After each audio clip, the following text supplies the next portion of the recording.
दिवाळीचा सण म्हटलं की पहाटे उठून अभ्यंगस्नानाची तयारी आपण करत असतो.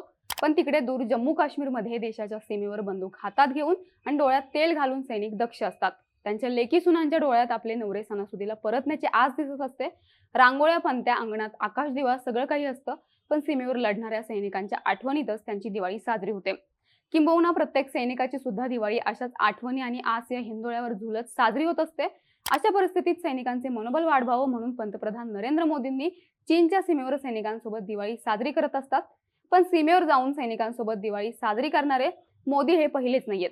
तर महाराष्ट्र राज्याचे पहिले मुख्यमंत्री आणि केंद्रात संरक्षण मंत्री राहिलेले यशवंतराव चव्हाण यांनी हा पायंडा सुरू केला. मात्र हा पायंडा सुरू करण्यामागे यशवंतरावांची नेमकी काय भूमिका होती, जाणून घेऊया त्या व्हिडिओच्या माध्यमातून. नमस्कार, मी नम्रता आणि तुम्ही पाहताय बोल भिडू. काळ होता 1962चा. भारत आणि चीनमध्ये 20 ऑक्टोबर 1962 रोजी युद्ध सुरू झालं. जवळपास महिनाभर युद्ध सुरू होतं. या युद्धात चीनच्या तुलनेत भारताचं नुकसान मोठं झालं होतं. भारताचे 1383 जवानांना युद्धात वीरमरण आलं.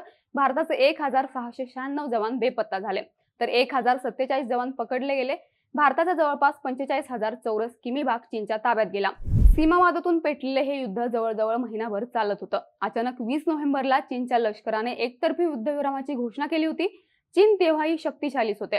ते पूर्ण तयारीने युद्धभूमीत उतरले होते. त्या तुलनेत भारतीय जवानांकडे शस्त्रास्त्रे तर सोडा, त्यांच्याकडे अंगावर घालण्यासाठी उबदार कपडे देखील नव्हते.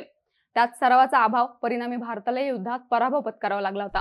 तेव्हा राजकारणी व संधी अधिकारी हे जवानांच्या समस्या किंवा त्यांच्या ज्ञान तंत्रज्ञानाचा फार विचार करत नव्हते. या अज्ञानामुळे ते राजकीय निर्णय घेताना जवानांना विचारात घेत नसत. त्यामुळेच या सीमावादाच्या युद्धात भारताला पराभव स्वीकारावा लागला.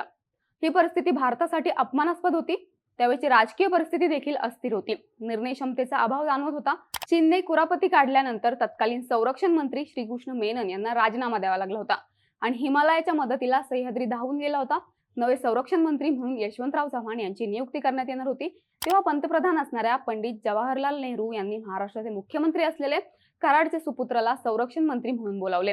हाकेला साथ देत चव्हाण हे संरक्षण मंत्री म्हणून कामाला लागले. चीन करत असणारी आगेकूच आणि रोज मिळणारी वाईट बातमी या पार्श्वभूमीतच त्यांचा शपथविधी होणार असल्याने म्हणावं असं आनंदाचं वातावरण होतं. पराभवाची कारण मीमांसा शोधली. यशवंतरावांनी त्रुटीचा आढावा घेतला आणि सैन्य दलाच्या पुनर्गठनानंतर सक्षम संरक्षण दल उभे करण्याचे काम त्यांनी केलं. अशा वाईट काळात दिवाळी आली होती. सैनिकांना आपल्या घराकडची ओढ लागू नये, त्यांचं मनोबल वाढावं, आपल्यातलंच कोणीतरी आपल्या सोबत आहे असं त्यांना वाटावं, म्हणून यशवंतरावांनी ती दिवाळी सीमेवर जाऊन सैनिकांबरोबर साजरी केली होती आणि नंतर सीमेवर जवानांसोबत दिवाळी साजरी करण्याचा पायंडा पडतच गेला. तुम्हाला हा किस्सा कसा वाटला ते कमेंटमधून नक्की कळवा. बाकी तुम्हाला आणि तुमच्या परिवाराला बोल भिडूकडून दिवाळीच्या हार्दिक शुभेच्छा.